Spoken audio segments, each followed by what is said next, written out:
So what we're going to do, it's in the description, we're going to lay up a fiberglass fuselage. It's an RC stick.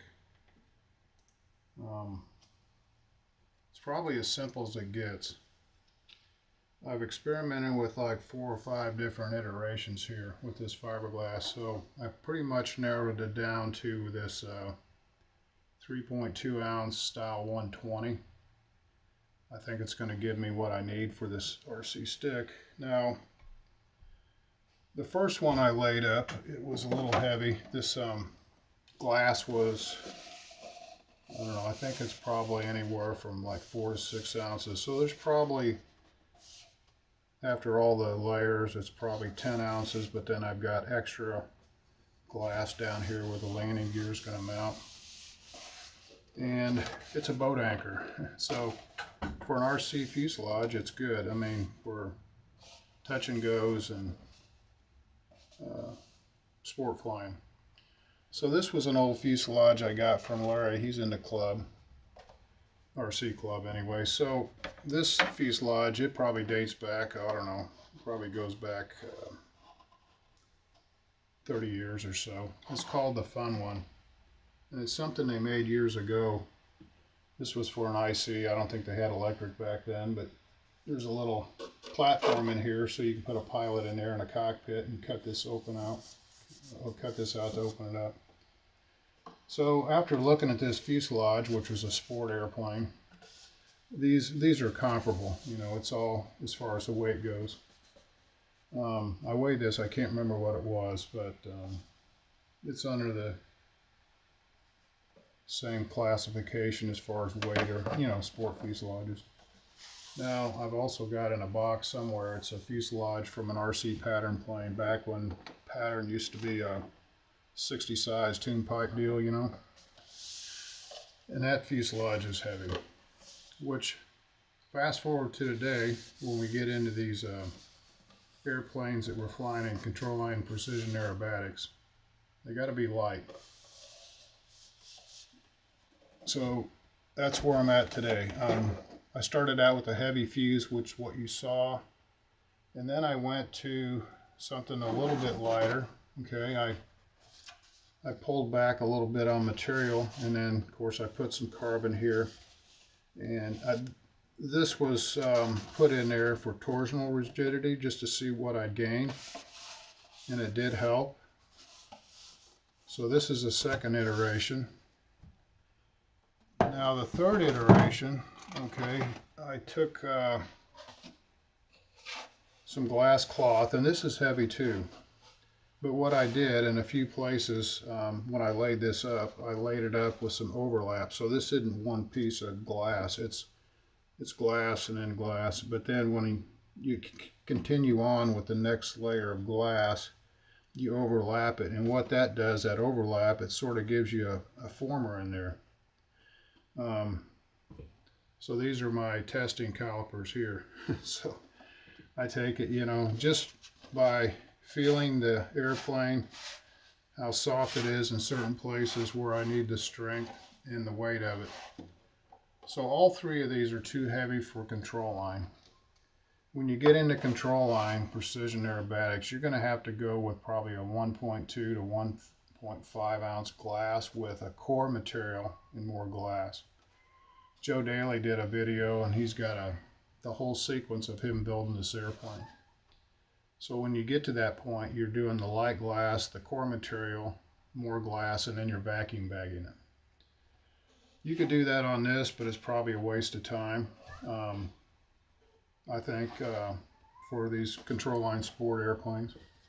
I got a cat in the house that wants to get out here. He's mad. That's too bad. You have to listen to him for a few minutes complain.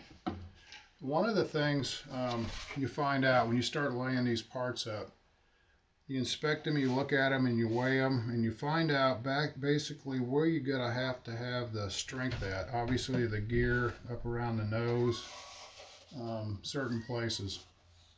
With this airplane, with this fuse, one of the things I did, and it became apparent afterwards, let's see, yeah, that is carbon fiber toe.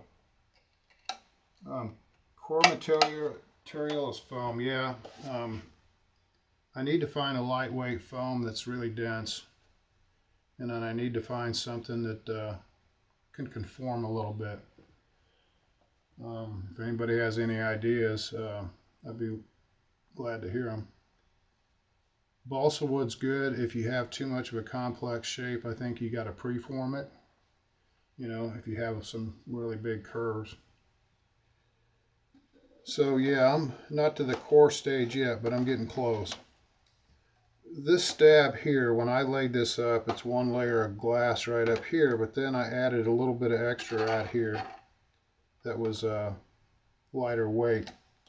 And I got to looking at this thing, and it's got a warp, not a warp in it, but the glass is sunk in. So what had happened, the disparity between this glass and this, I don't know what happened, if it had to do with me pinching this together the way I taped it, but what had happened, this vertical stab is dished out this way. None of the others did it, but the thing I did differently on this stab was added more around the perimeter here. So I got to revisit that. So when I lay up this fuse today, I'm getting rid of this pattern out here. Is this usable? Yeah, for RC, but would anybody notice it? Maybe not, but for control line aerobatics, I'd say it's a no-go. But and then the other option, let's say it bothered me too much, what I do after the fact is I just cut this vertical stab off. I'd leave the fillet here, insert the wood, blend it in, and then go with it. And really, to be honest with you, it'd be lighter if you probably put wood out there. Good light balsa, but I just wanted to keep it all glass. All right, so what we're going to do, see if we can mix up some West Systems Epoxy. This stuff here is it's good for RC stuff. Would I use it for control line? Probably not. This stuff here, it has a heat deflection temperature of around, you're looking at 150, 60 degrees.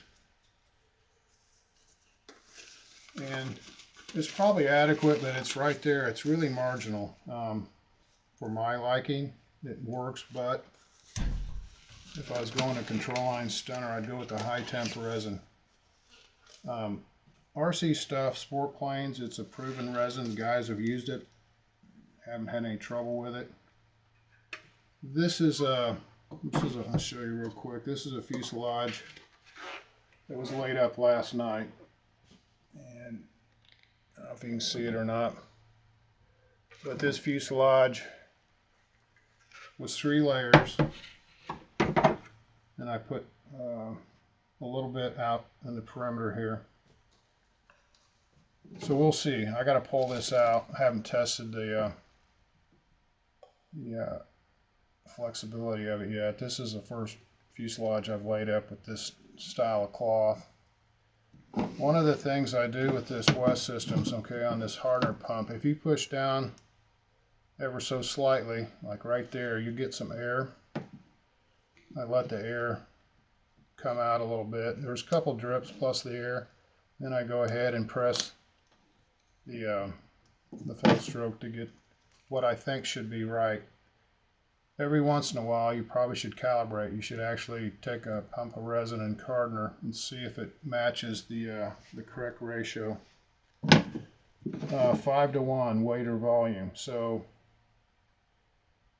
you could reweigh this thing to make sure you're still getting the 5 to 1. So every time you lay up a part, you're going to have to configure up or lay up a new part. You're going to have to configure your glass, optimize your glass for whatever you're laying up. Every mold has its own geometry. Let's see if I can get this camera right. Scoot this down. Read the comments real quick. Okay, EPS. Okay, the insulation foam. I'm going to try that. Somebody mentioned that to me. And there's another flyer out there, he talked about using something that's called pergola flooring. Not for a core material, but a balsa replacement. It's pergo underlayment pad. And I got to look into that. So the beauty of this West Systems is the pump system. You don't have to do any math. If you had to do the math and you want to use the HTR 250 on one of these, I'd recommend pre-weighing this stuff out. It takes 4 pumps to do a whole fuselage. 2 pumps of hardener, 2 pumps of resin. So what I do is I split it. I don't do 4 pumps in a cup. I do 1 pump of each, and I get this much resin. Because by the time I get this in there, it'll start to thicken. You'll see here in a second. Stir it up really good. This is enough resin to do 1 layer of glass and maybe just a hair extra. The first layer, it seems like it takes a little bit more resin because I'm going to the surface. Well, at least the surface of what I put in there.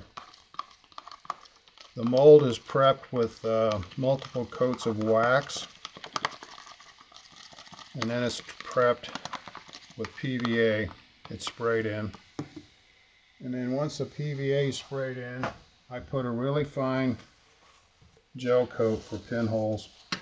And I mix a little Cabasil with it. It's really light. Almost feels like the jug is empty. And what this does, it gives the resin body to where it doesn't run. It thickens it up. These patterns here for the tail are pre-cut off of this plywood template. This is like a melamine or something. This material came out of flooring. This was a protective layer in the box of flooring. And I saved these things, and it works out perfect because with this little pattern, I can actually put the blade against the pattern to get the exact shape I need. Okay, so let's just say you have a shape like a bowl or a dish, and you've got a funny shape, and you really can't make a pattern of it because, you know, it's really 2 or 3 dimensional. So what you do is you take tape like this and you tape it down in the mold with all the curves, overlap it. You pull this tape out of the mold and flatten it out. And that pattern is what you make this from. So that's how you transfer a curved pattern from the mold to a flat pattern that will fill the mold. And you got to remember whether the glass needs to extend past the mold or it goes in the mold. So you got to have that configured right. So these pieces, I handle them very delicately. I don't want to actually skew the fibers because they fit in there perfect if I don't skew them. Let me see the comments.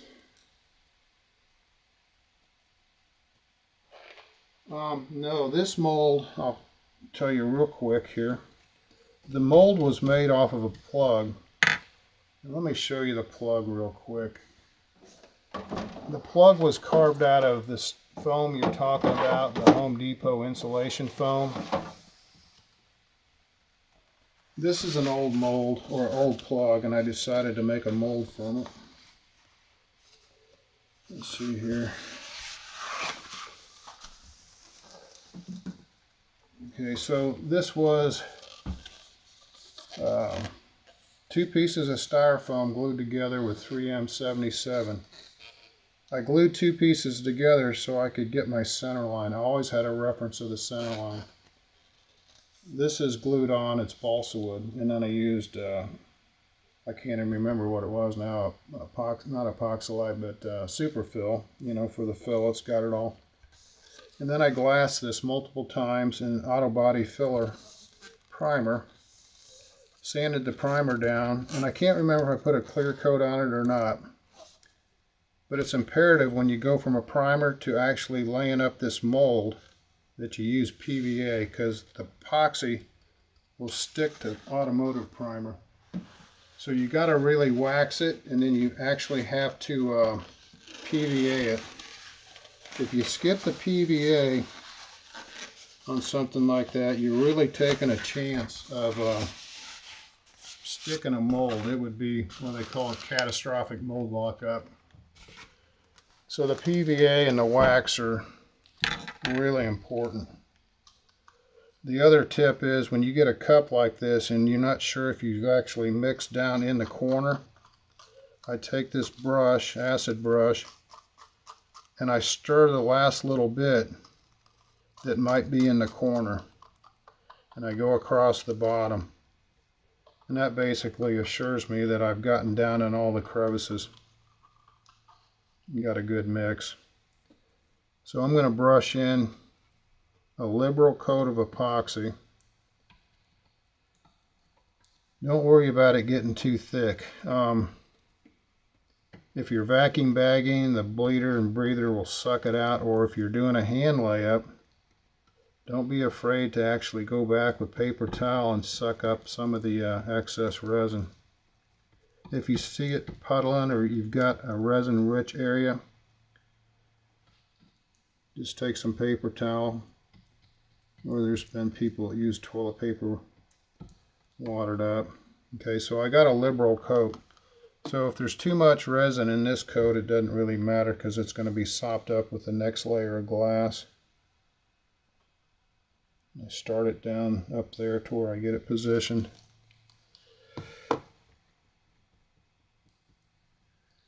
And then if it doesn't want to fall down in there, I use my fingers and I'll actually pull it back. I want it away from the edge. I don't want it curling up yet. I'll deal with that problem later. Which you might have noticed on the finished fuselage you looked at initially is I used Cabasil microballoon mix to actually go around the perimeter to build up the edge. There's really no way of getting seam tape inside of this vertical stab. It has to be either, done in the mold, or if it's out of the mold, you're still going to need a little thickening agent right around the perimeter so you have a gluing surface, since you can't get to the inside of this. So it becomes obvious real quick, I'm not afraid to get my hands in there. I think my fingers and my hands are probably the best tool for this layup. Now I'm not really doing anything too cutting edge here. It's pretty simple stuff, but it took me, 3 or 4 iterations here of this thing to where I think I finally locked into what I need for this RC fuse. Every mold, every configuration of airplane is going to be a little different. So I didn't put any more epoxy on top of the first. All I'm doing now is blotting up what's in there. Now technically, if this was a competitive RC airplane, like one of these big pattern airplanes, I think they only use 2 layers of this in a core. Like I said, these sport airplanes in this mold and plug are just it's just a test bed to see where to get some numbers so I can figure out where I'm at. I'm working my way down in weight. So here I'm actually compacting this glass together. When I do that, it's hard to explain how it feels, but basically when you push down on this glass, if it's still sort of shiny, you're going to feel like Rice Krispies. You can feel the air bubbles popping through the glass, and your fingers are, or at least the way I do it, my fingers are the best way of telling if I got the proper compaction. So some of these molds, CNC would be great if you have access to a CNC. The plug you saw that I showed you I made this mold from, that plug is, like I said, it's carved out of just normal hardware store styrofoam. And I can get that mold in that shape probably in 2 or 3 days. You know, one to carve it. Well, really, probably be 4. One, it would take a day to carve out and get that shape. A day of glassing, another day of glassing, and then auto primer. So realistically, it could stretch into a week. If you have CNC, that's probably really the way to go if you have access to that. But there's the cost for what I'm doing is cost prohibitive.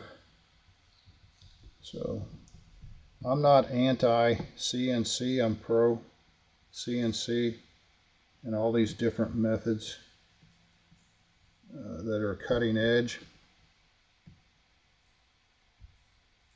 But I just try to pick and choose what works for me at the time. A lot of it has to do with time and money. It's like if you go with CNC, there's a steep learning curve for the programming.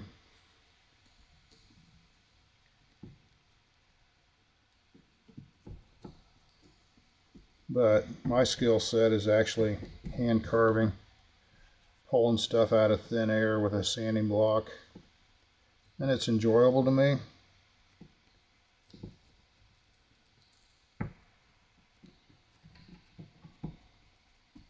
But production wise, where everything has to be perfect, you know, you're going to get into the CNC.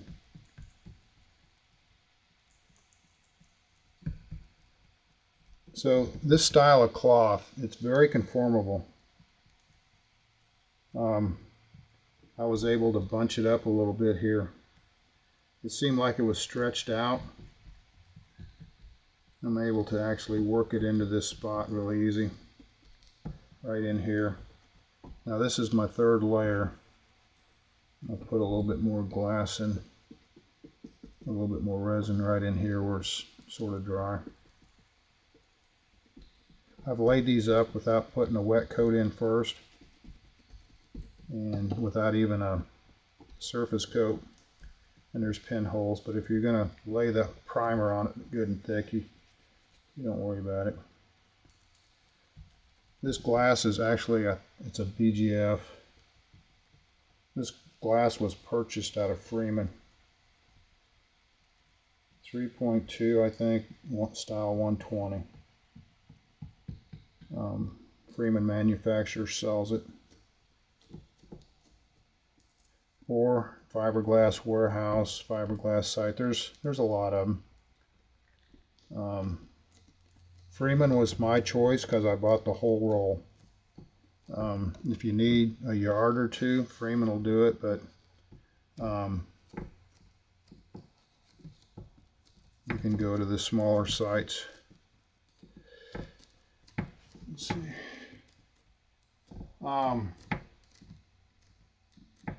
Yeah, Norm, you can get, let me think here.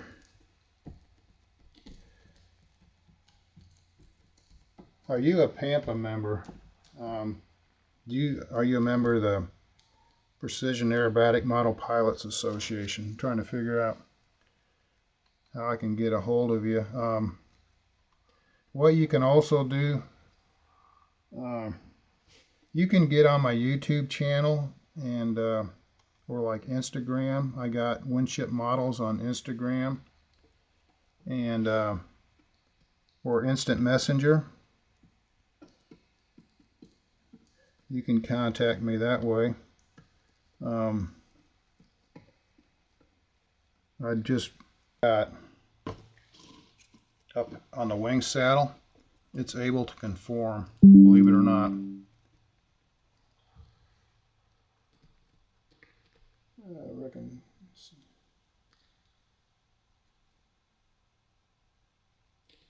let's see. Now what we do. Okay, I'll try to get a hold of you.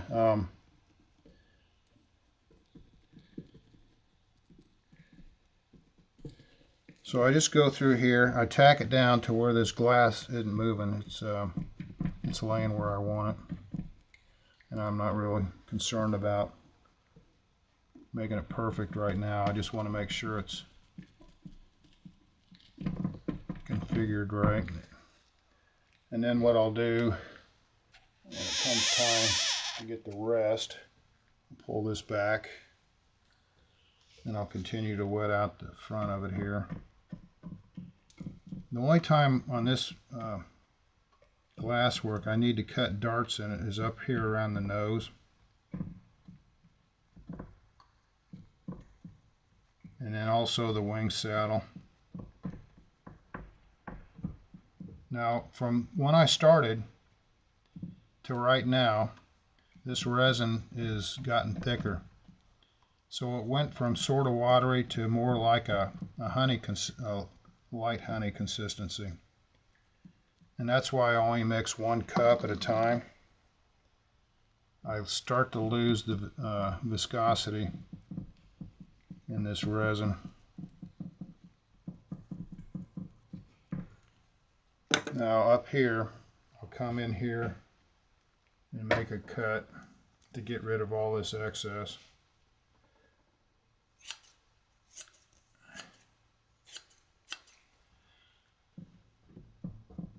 And right up here is where I've got to put some darts. So I tack it down and I'll come through here. I'll put a dart in there or a cut. Like I said, anytime you do this, you're going to have to change your configuration for each different mold or part. These are scissors I bought probably a couple weeks ago,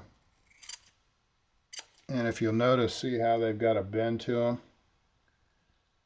They're super valuable to actually trim the top.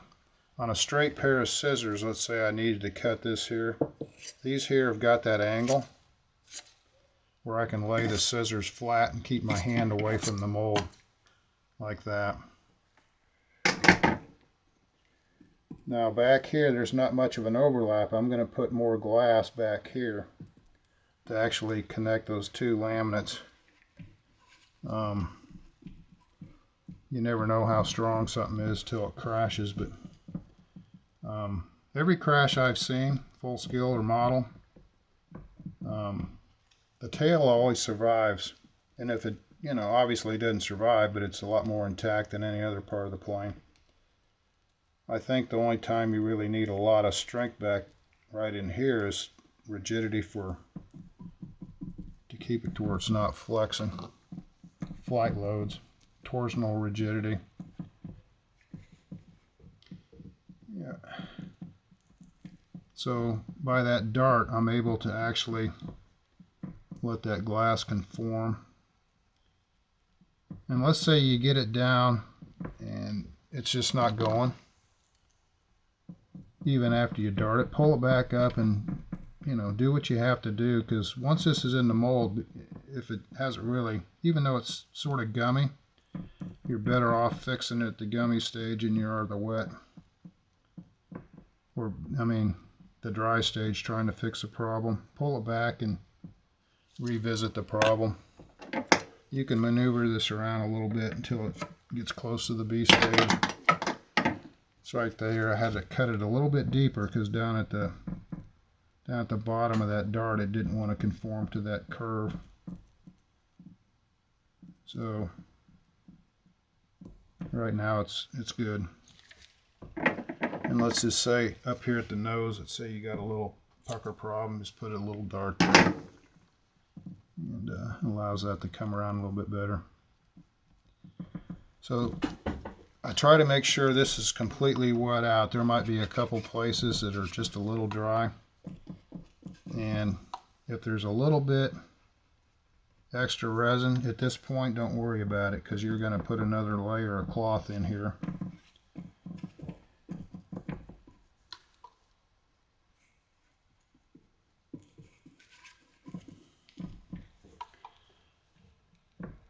I take it all the way up to the edge. So if I had to redesign this mold, I've got it one big plate right now with a flange around. If I had to redesign this mold, I'd probably redesign it with the front being open, the nose ring or the scoop right here.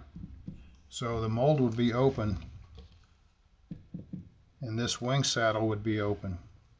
So when I'd lay up the glass, I'd be able to put the mold halves together where they key together, and I'd be able to put the seam tape down the seam for the left and right side while it's still a wet layup. So the mold in effect actually aligns the left and right.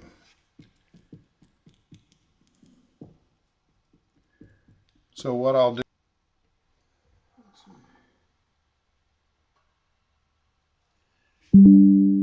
yeah, I got OBS said disconnecting. Hopefully it's still rolling.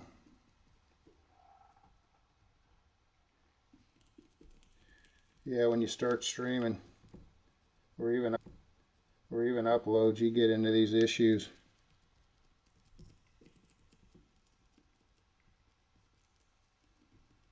Disconnection, feedback, you know, all kinds of stuff. I was watching this YouTube guy. He makes really good videos on OBS, you know, instructional videos. And I watch him a lot. And he came on with a live video. And he had this big echo going. You could hear him in the background. He had another window open or something. And I thought it was part of the video. I thought he was going to do a video on how to solve that problem. And then people started commenting saying, hey, you got feedback, or, you know, all these different, and he was trying to figure out the problem. And I thought, man, these guys that do it all the time, they still have problems. So let's just say you're doing this epoxy thing, okay, you got your hands all gooped up, you know, you're trying to get back to square one. I like to take acetone, wet some paper towel out, and then with these gloves, I'm not advertising these gloves, you know, I bought them. They weren't given to me or anything. But these gloves, they can almost hold up through 4 or 5 layups. I mean, they'll go a long time without ripping. They're really strong. And this is what they are. So I'm 6'2". These are double extra large. I got those at Earl's Performance Products in Speedway. He sells them by the case. And if you go to the drags or where the automotive is, or if they're handling nitromethane and all these chemicals, these are the gloves that those guys are wearing. Whether that means anything or not, but I figure if it's good enough for the race teams, or most of them, I'm gonna get them. You buy them by the case, it's pretty reasonable. But it comes down to the fact that it really doesn't matter if it's a little bit pricier. If it keeps you safe, it's well worth the money.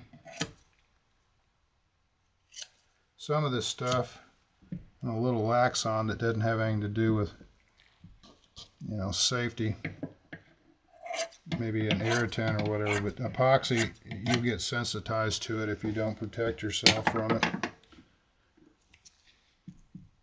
Had a little piece of glass fall down in the mold. I'm thinking, you know, that looks like a good spot for it. I'll just push it down in there. So by trimming, you've actually pulled up, you know, around the edge. You know, you can see where the trimming is pulled up, but don't worry about that. That's all right. We're gonna massage this down.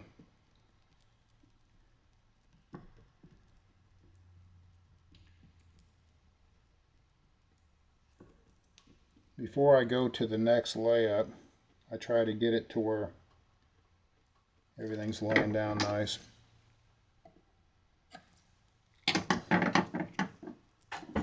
It'll be interesting to see what kind of weight strength I can get out of 3 layers of this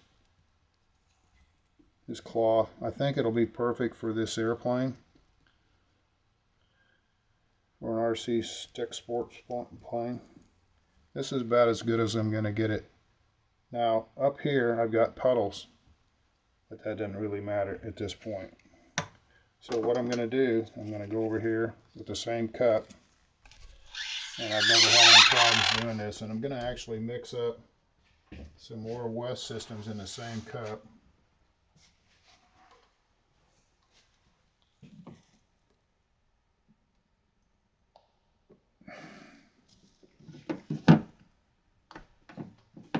So that's the beauty of the West System thing. You don't measure anything, you don't have to scale it. Now if I'd have mixed up 2 pumps of hardener, 2 pumps of resin, what would have happened is I would have had a big gummy mess by the time I got this second layer in there. So you've got to stagger your resin. But going forward, let's just say I get to the point on this airplane where I want to pre-wet everything and I don't want to have it in the mold when I wet it down.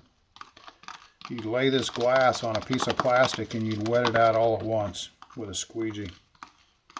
And then you'd pick it up and put it in the mold.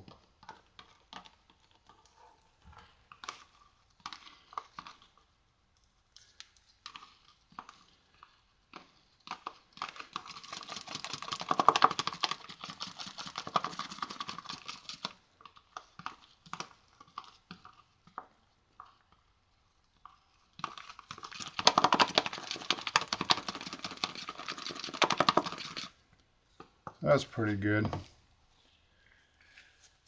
One thing I do, if I put mold release on these rags, I throw them away immediately. I don't want to get a rag that I've wiped release into a mold and confuse it with something I'm going to clean a brush with. So even though this is a messy job, I still try to segregate a lot of processes to where it alleviates contamination of one part to the next. So right now it's got enough resin. I'm going to take another layer of cloth and put down in here. And I'll come back here, see if I can get about close to the same overlap, not too much.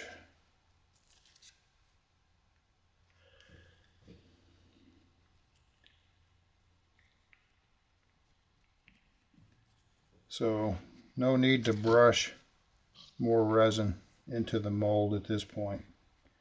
The places that were resin rich, that were sort of shiny, it's going to be enough to tack this cloth down. And in some ways, to me anyway, this second one goes in a little bit easier than the first. Maybe because I got the glass underneath it underneath what I've got with resin. Make sure there's no puckers anywhere. I always try to conform this glass with some slack in it, so I'm not trying to stretch it from one side to fit the other side. So that's why I start in the center and work up. You don't work at the side down. Start at the lowest spot and work your way up.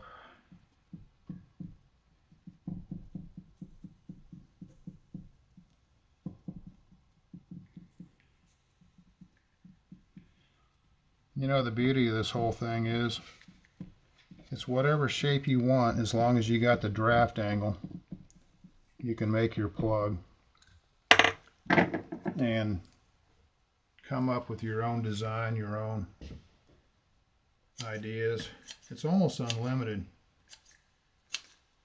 Even when you get a part that's got a funny draft angle and it won't, let's say it won't come out of here, if you divide your mold up into two parts in a certain area that allows them to come apart, then you can get some really neat parts with some crazy angles on them and still get them out of the mold by separating your mold out. So try to push it down in there far enough to where I can figure out where my dart's going to be. Try to trim off the top so I can see where I'm going. All this stuff out here, don't worry about it. It's going to look bad. So I think I'm good to go. Then again, I'll mix the cup with my brush down in the cracks of the cup. I laid this resin, this new batch, right over the old batch that was in here that was, you know, hanging around the edge of the cup. I never had any problem doing that. This is going to have a total of 3 layers. This is my second layer in the mold.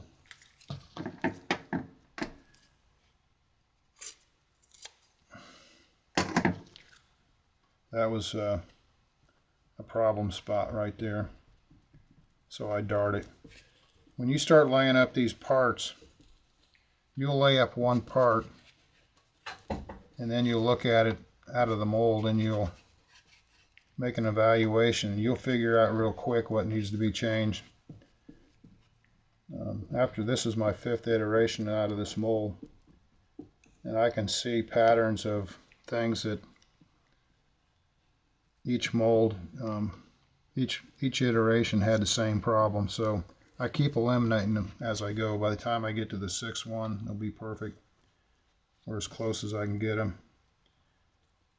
So the first one I made, is it okay? It's usable, but it's heavy. But for RC, you never know the difference.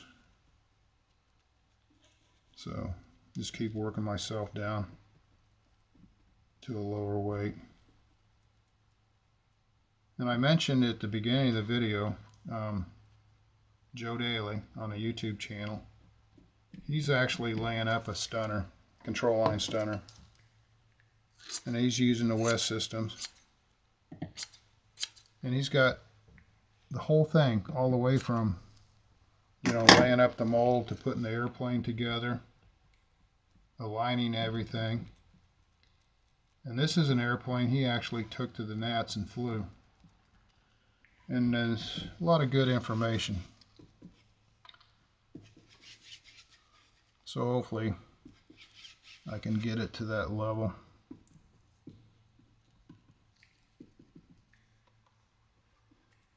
Now this is my 2nd layer.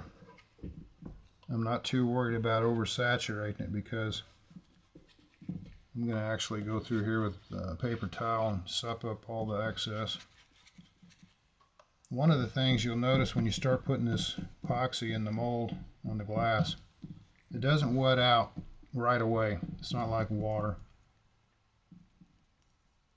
It'll sit on the glass, and it takes probably 30 seconds to a minute maybe for it to start to soak into the glass. Takes a little bit. So you'll brush it on the glass. Doesn't look like it's doing anything. Give it a minute. Go back and brush it again, and then it'll become transparent. Especially with the West Systems at the viscosity I'm using. So I don't know if you guys are, if you want to peck around a little bit on the channel, but there's other videos you could drop in on where I'm making different parts, and I've used different resins. The bell crank resin has the lowest viscosity.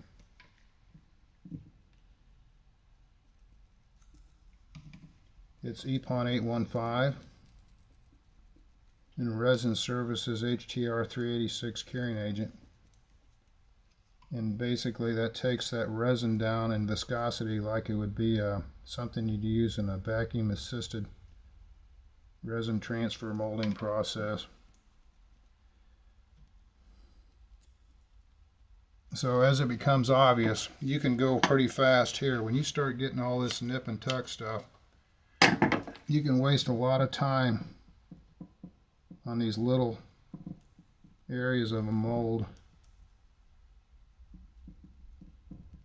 Sometimes I hold on to these scraps and I find a little use for them. I'll look in here and say, well, there's a good spot for a little reinforcement.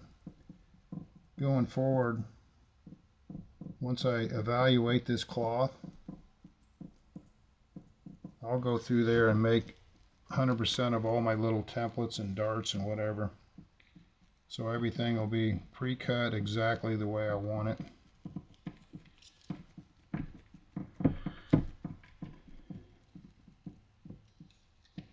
I did a pod mold with 3 layers of this cloth, and I pre-wet them on a piece of glass here with a squeegee, and then I slapped all 3 in the mold.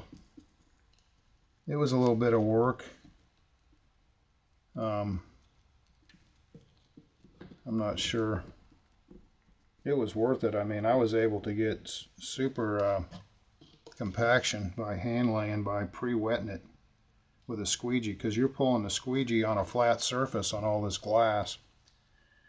The only drawback I could see with 3 layers on a squeegee pre-wet, when you went to put them in the mold and you try to conform them, you had to work them, because I think the glass, once you got to get them to slide a little bit, and it's not much, but it's enough to give you a pucker if it's not right. So right up here at the wing saddle at the end where I've got the darts, I'm going to put another little strip in there to cover that where the dart opened up. No more resin, the same amount was on there. I'm just going to stick a little bit more cloth in there.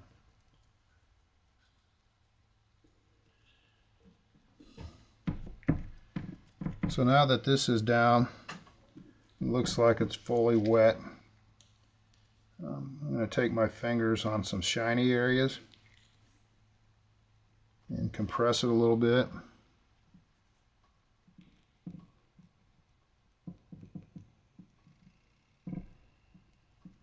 The last layer you put in here is the one that's got to be, it's got to be right. So this looks good.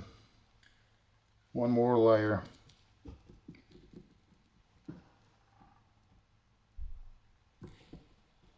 I'm not even sure if I'm live streaming still. This OBS comes and goes. We'll find out. Alright, so what we got here? One more sheet.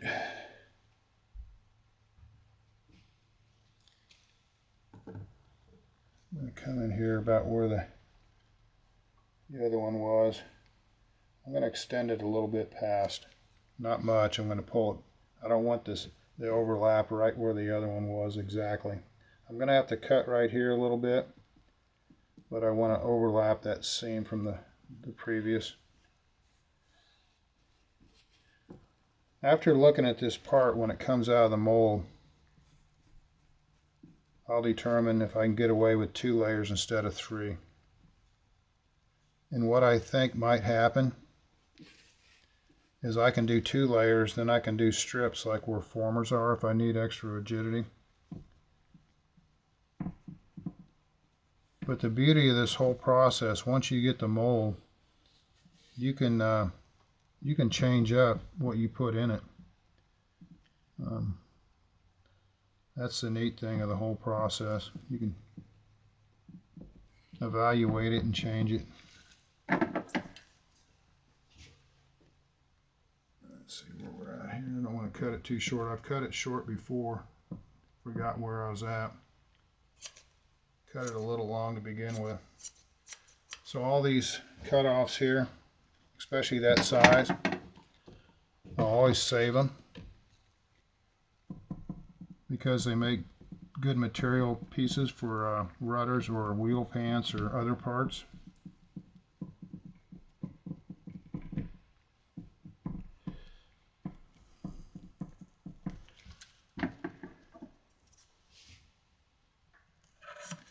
If you get a dart that doesn't look right, it opens up, it doesn't matter. You can take a little patch and go over the top of it.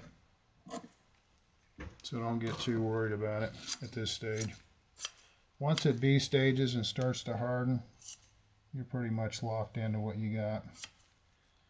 But with that being said, you can still go back at the B stage, or once it's fully cured, you can grind out mistakes, you know, and go back over it and patch it and putty it. Is it counterproductive for time? Yeah, it is, but if you just want to save a part, you know, for hobby wise, you know, you can always save it. There's some parts I've made that weren't really that good. I'd save them. Maybe too heavy. And then I go back and I'd make a plug out of it for another mold. You can Bondo it up and, you know, get it all smooth and perfect, and so it could be a base for another plug.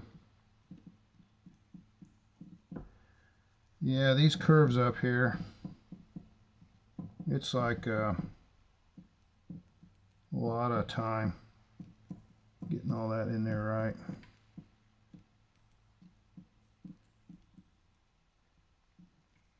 Especially with the darts.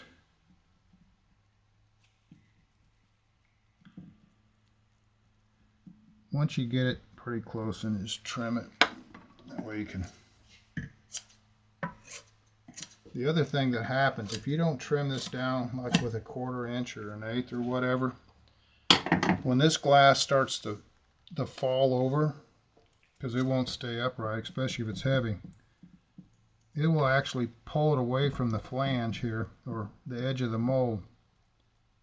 You've got to keep the glass fairly close. The lighter it is, the less it'll flop over and create a void. But the heavier glass, you got to make sure that you cut it short enough to where it's not wanting to give you any trouble. And I'm at the point now where I need to get rid of this glass, because otherwise I'm not going to be able to get that flange right. These scissors with the offset are perfect for this. It's up to you how much scrap you want to keep, but it does come in handy if you save it. I take plastic bags and put it in there, so if I ever need to do a little repair, I just need a piece of scrap. I'm not cutting it off the roll. Looks out good. You know, if you go to these big composite shops, heck, they have scrap that are square feet in surface area, big sheets.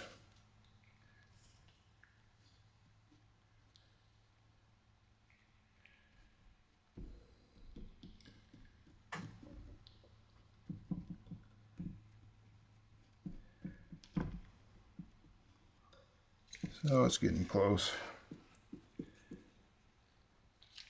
One more dart, or 2 more darts. The other thing you can do if you don't want to dart it or mess around with the little gussets and stuff like I'm doing, before you actually lay this glass in this mold, if you put little Cabosil micro with your resin, and all these little tight corners, if you actually wet them out with that, and that will actually fill the void and your glass can bridge over the top of it. If you mix Cabosil or micro with it, micro balloons, you'll get thicker resin, but it doesn't really appreciably make it stronger. If you got an area you're worried about strength on a gap, I guess the ultimate would be chopped or milled glass or carbon fiber. Down the list a little bit, it would still be strong, but it would be relatively easy to get and cheap, as cotton flocks. I think places, fiberglass places also sell filler material.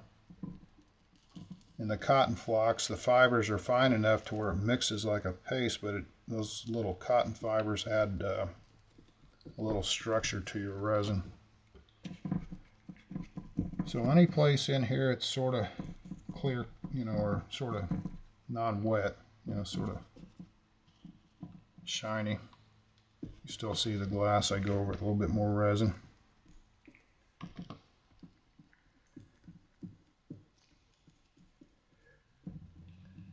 Now ideally, if you wanted a really good part, what you'd do is you'd vacuum bag this down. It would give you a super compaction, and it would bleed out a little bit of your excess resin.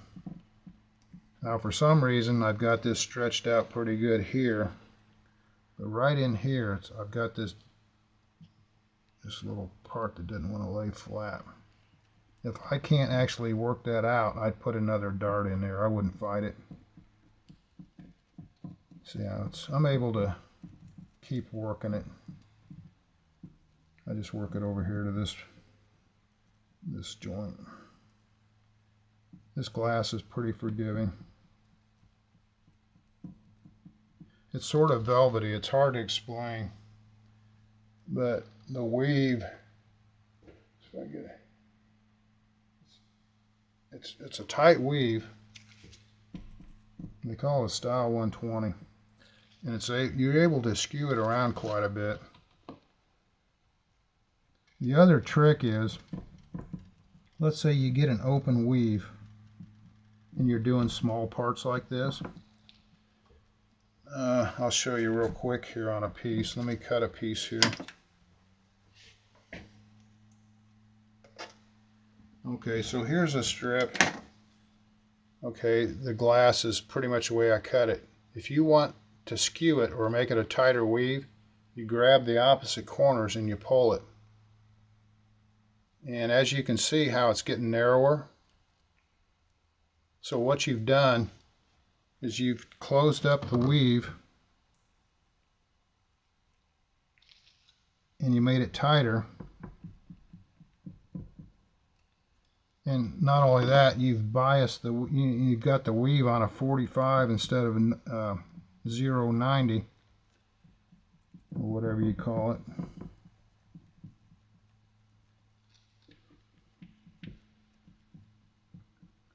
So that's, if you're doing huge parts, I don't know if it's really worth doing that.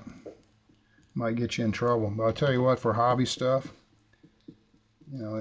I think it works out great for me when I take cloth like that and I skew it a little bit.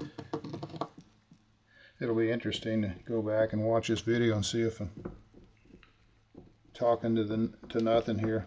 Sometimes I'll do a stream and it'll drop out and I really can't tell it. I'll be talking away.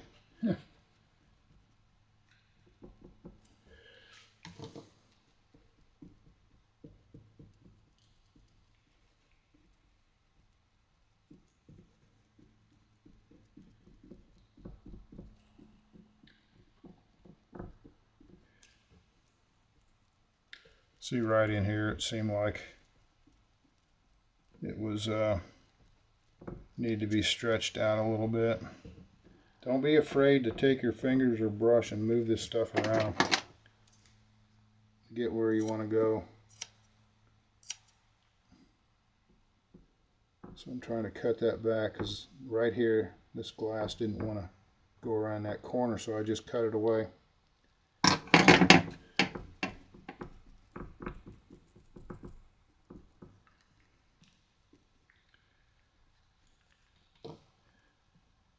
And I'll take up here where the flange is, the seam.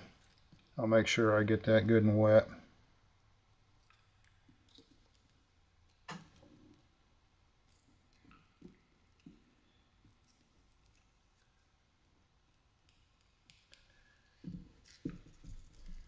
So this is the final layer. Sometimes what I want to do, or what I do, is if it looks like it's low in resin, I put extra resin on it and I massage it in with my fingers. I'll let it saturate, and then I'll go back with paper towel and sop up the excess. So I'll put a little bit more than I need in there, and then I'll suck it back out. Ideally, you know, if you vacuum bag it, it does all that for you. And if you're up there around the nose ring, and you might have too many layers or whatever, probably alright. This is the area you gotta watch. You get too much resin back there. My buddy came over yesterday. He said, "Man, what are you gonna do if it's tail heavy?" I said, "I'm just gonna go from a 3-cell to a 4-cell. I'll just add more battery." You know, that's not feasible in competitive events, but for sport flying, it's all good. So I'm pretty sure that's going to be good the way it's laying in there. Right before B stages though, I'll go through there and make sure everything's where it's supposed to be, nothing's popped up. See, I just took that little scrap, put it right over that dart area. You can build in a lot of strength with no weight or very little weight. If you know where the stress points are, like the wing saddle at the leading edge or trailing edge, all my airplanes I've ever built, there's stress areas right in here and then up here where the wing meets the fuse. You know, you try to get away from sharp 90-degree corners, but if you have to do that, you know, take a little carbon toe and put in there. You can do all kinds of stuff. So I'll come through here where it's shiny, and I'll just blot that extra resin up. I'll push it down to where I feel it compacting, and I'm sopping up some resin. You don't want to sop everything up to where it's dry. You want it satiny. You don't want it shiny. You want it a satiny look. And vacuum bag is really great, but these real thin laminates, I think we can get pretty close by just doing this.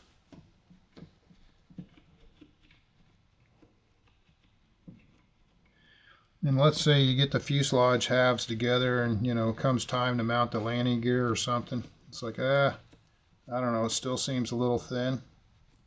You can go after the fact, you can put some more in there. And that's what I did to one of these fuselages. The wing saddle was wing saddle back. It seemed a little twisty or whatever. It was soft. I just took some carbon toe, and after the fuselage was joined, I just put some carbon in there.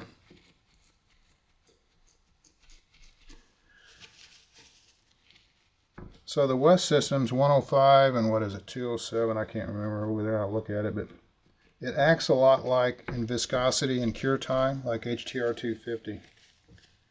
So if you're used to using resins, if you're used to using West Systems, as far as the open gel time, pot lie, and then also the viscosity, HTR 250 is comparable in handling properties.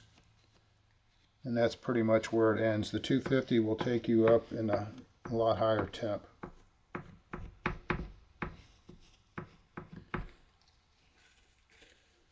And let's just say you don't post cure it, you know, you don't put it in an oven, it really doesn't matter, because if you take it at the flying field and you leave it in your car at 150 degrees, you're post curing it. The difference is it's not getting soft on you. You know, the resin is actually curing when it's exposed to that much heat. And the more heat it's exposed to, up to a point like 400 degrees, the more heat it will take. So there, that's a pretty good layup. Not too wet, not too dry. And if it starts to get shiny in a few areas, I stipple the corners. I always pay attention to what's going on up here. I try not to have to go back and mess with any patching or putty.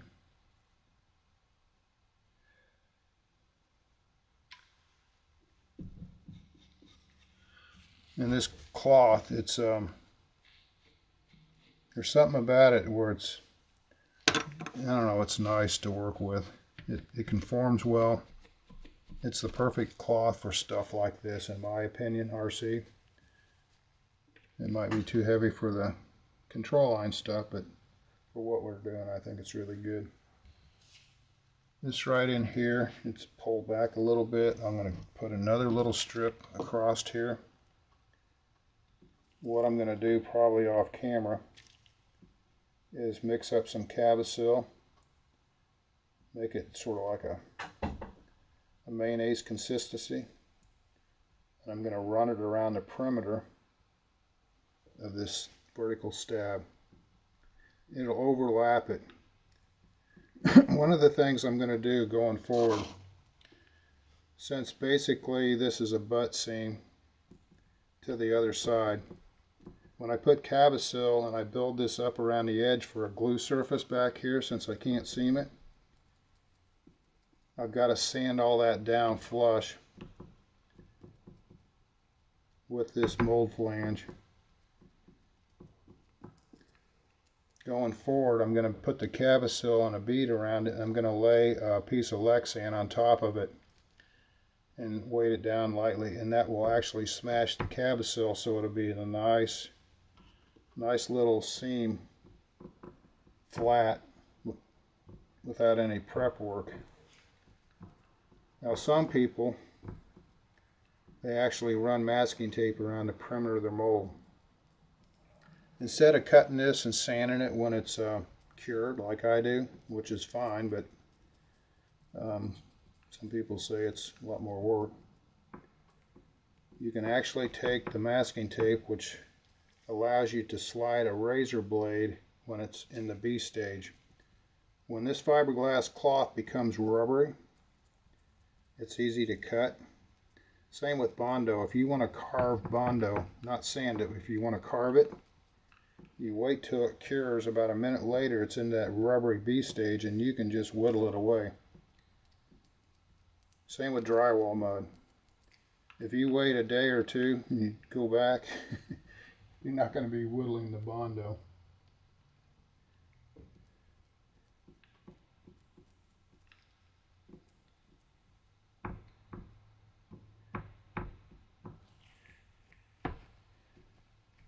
So that just brought the, filled the gap on the edge without much weight. The rudder on this thing is going to hold the tail wheel right here. So the rudder will, or the tail wheel will go up into the rudder. So I'm going to try to keep this area right down here sort of beefy. You know, if I'm banging down the runway on touch and goes, it'll have a little strength.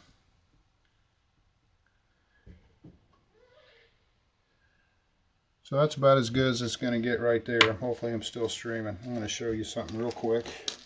Take these gloves off. In some of the shorts in a previous video I did a splash mold. I called it splash mold. Is technically a forgery, but I call it splash because it's just a little part. So to make this mold, first I had a balsa wood piece, you know, it's 1/4 inch, and I had it finished like the plug. And I built up the mold.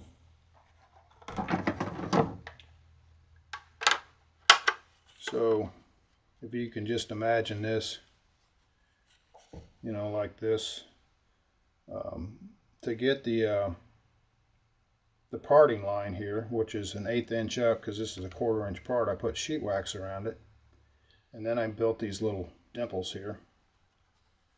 And then I just laid up the, well, I put the surface coat 302X, 302 hardener, that's the surface coat. It's aluminum filled. And then once you get that all laid up, PVA, you know, you do the surface coat, and then you do, I think I got 3 or 4 layers of cloth here. It's probably 8-ounce cloth, pretty heavy. And I wanted it a little flexible. I didn't want to put any tooling dough in it.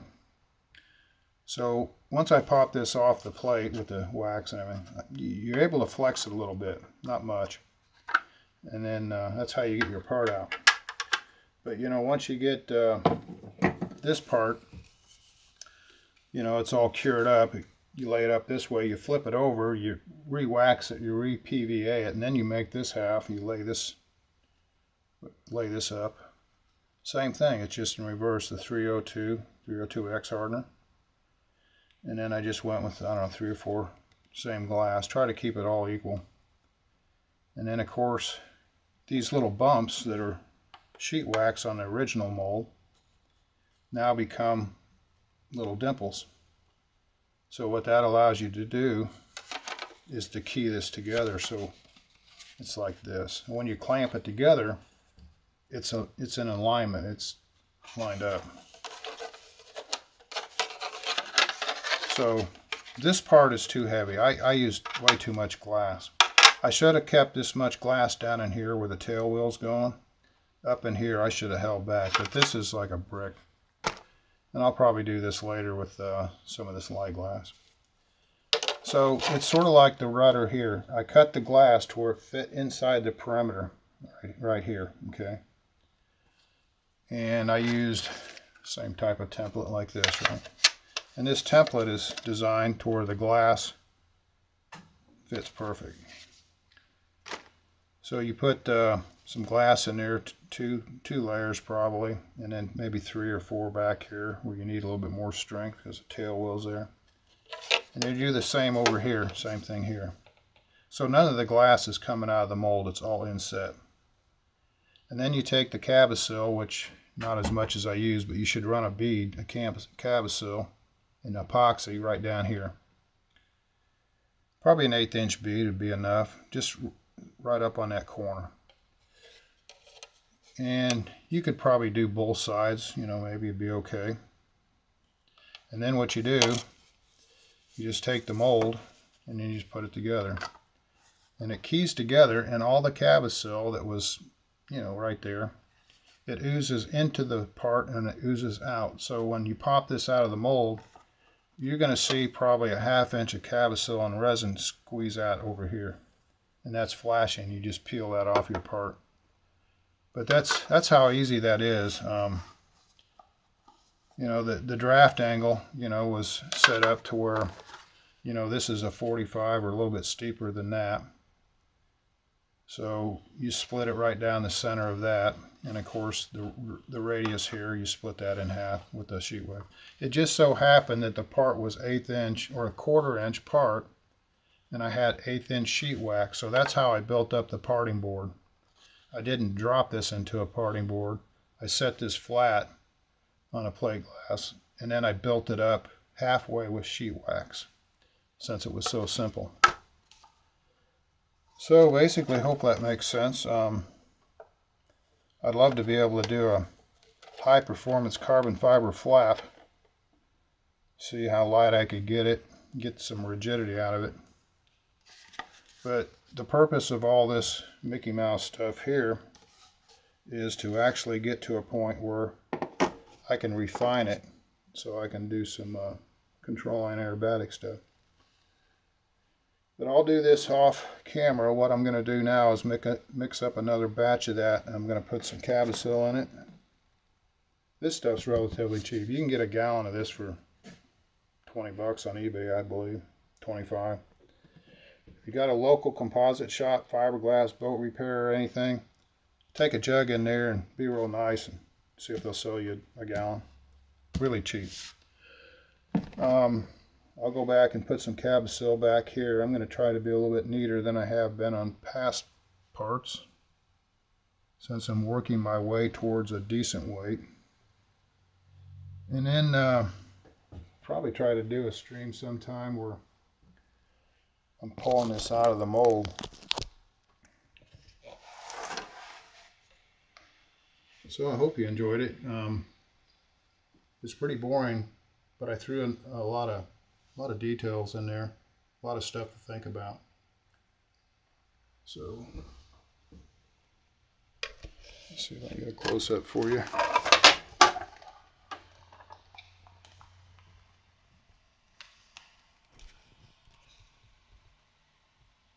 So as you can see,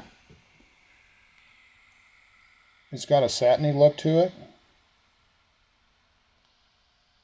but you don't see any puddles. And ideally, that's what you're looking for there.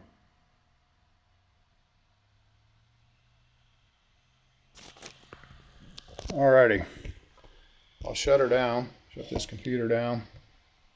Haven't done a live stream in a while, so I thought I'd come on here and do something. And I'll keep you posted. I'm going to try to carve a control line fuselage. I've got one over there on the drawing board, and I got some tooling board. I got to figure out where everything's going to part at. The big takeaway on this is when you design this stuff, you got to know ahead of time exactly where you want everything. You can change the layup, what's going in the mold. You can do 1.5 ounces, you can do 1 ounce, you can change all that up. What's got to be correct initially is a take apart airplane, where the seams are going to be, how it's going to come apart, the attachment points, where your hatch is, your battery hatch or your tank hatch or whatever, all that's going to be. So that way when you make this mold or this plug, it's not one plug, it's 2 or 3 plugs that are actually tack glued together, carved and shaped as one. And then you pop the parts apart and then you make your molds from it. So that way when you actually start molding these different parts, everything fits. The other thing you got to remember, if you have a fuselage, and let's just say you want the top deck